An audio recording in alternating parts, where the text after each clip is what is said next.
everyone. I wanted to post something here um, while I'm thinking about it. Um, just finished watching a documentary on Netflix that just came out today called Pray Away. And it is about conversion therapy groups that existed in the past in this country and other places, and as well as current conversion therapy groups. If you're not familiar with what conversion therapy is therapy that tries to change someone's gender identity or sexual orientation. There are, as you well know, I'm sure, religious groups out there that will tell you that being homosexual is wrong, or they'll say that homosexual behavior is wrong. I've spent many years in my life denying who I was. Since I was about 14 years old, I would say I've known that I was different. I didn't know what bisexuality was when I was 14. It was either gay or straight. Gay people were made fun of. I was part of a school and a church and a tradition that told me that homosexual people, people who identified as homosexual, and people that participated in homosexual behavior would die and go to hell. I felt a tremendous amount of shame. And I took that with me throughout high school. I took that with me into college. And I met my first wife when I was in college, and confessed to her at that time that I had struggled with having homosexual attractions. And together, we actually went to a program. She really participated in it to support me. And but she knew, and she wanted to be supportive, and she believed she was doing the right thing. I believed I was doing the right thing. And I participated in one of these groups that were sponsored by Exodus International. As a matter of fact, the person whose ministry I participated in actually appears in the trailer for this film. His name is Tom Cole. He's still out there doing something, but recently had a Twitter exchange with him where it didn't go well.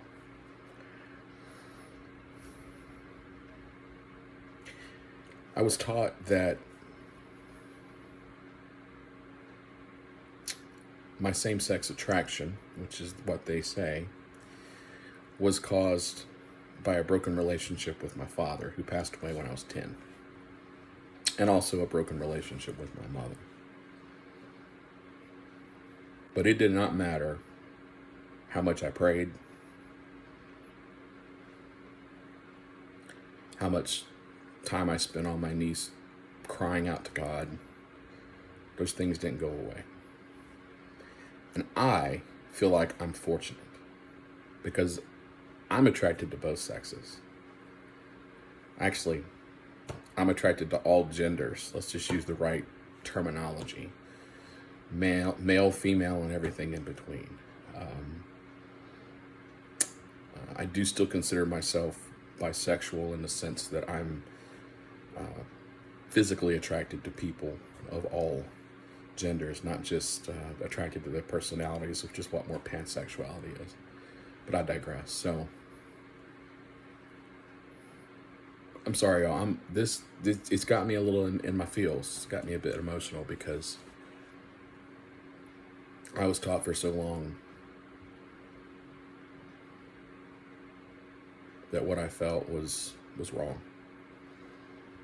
And I took that into my first marriage. I took that into my second marriage. There were many reasons that both my marriages collapsed. And I am as guilty as I can for in both situations.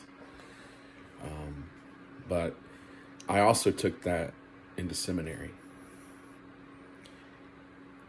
and then beyond seminary.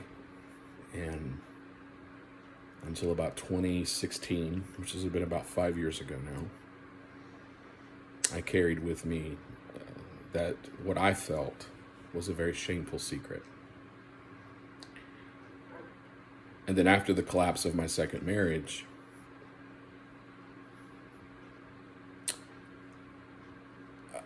a whole list of things conspired, and there's a blog out there somewhere that you can read about, but I knew it was time.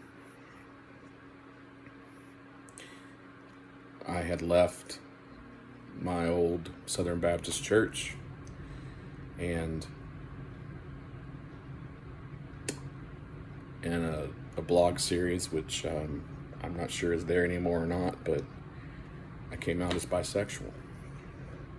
And I got a lot of people that asked me, why did you come out as bi? You didn't have to. I mean, I'm primarily attracted to feminine people, women, mostly. And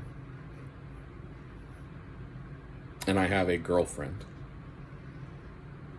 But the reason that I came out is because my conscience would not let me sit by and listen to people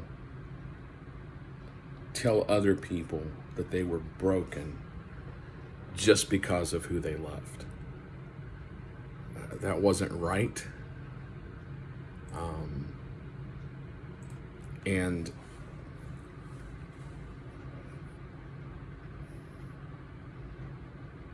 I knew there were people behind me, perhaps people that I knew, perhaps people I went to school with, perhaps people I went to church with that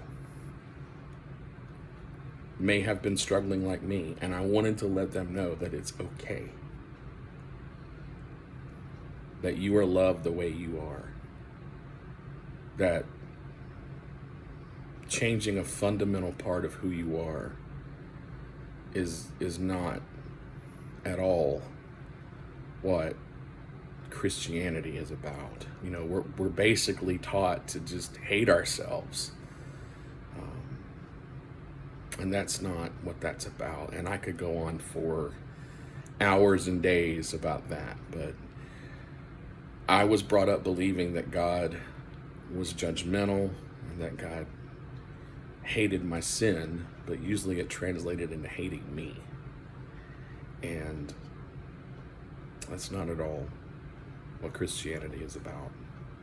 It's about love. It's about a God that loved us so much, He sent His Son to die for us. It's about victory over death and condemnation and shame. Doesn't mean we can do anything we want. But what it means is that we're free to live a life of abundant grace and love. It's about loving God and loving other people. And I could go on and on about that, but what I wanted to say mostly, and with this post,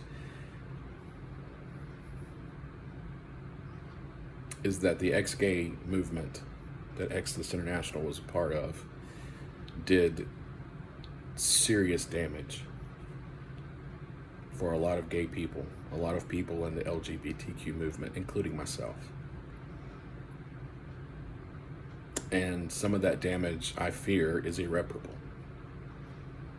But there are good people now that are coming out, they're coming forward, and they're saying it loud and proud that God does not hate queer people.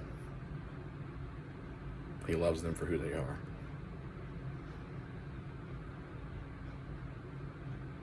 I wish someone would have told me that when I was in my 20s, instead of having me to wait until I was 39 years old to come out of the closet. I would have been a lot happier.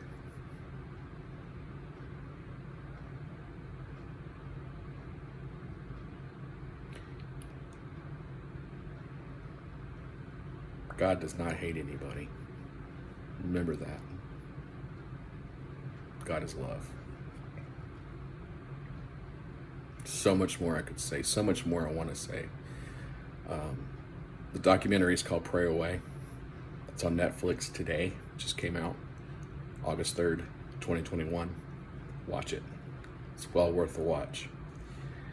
And you'll get a sense of some of the things that I went through, and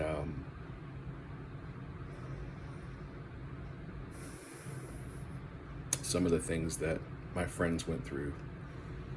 And some of those people aren't here to tell their stories because they took their life, like I wanted to do many times. But praise God, I didn't. God is love, y'all. Watch that documentary.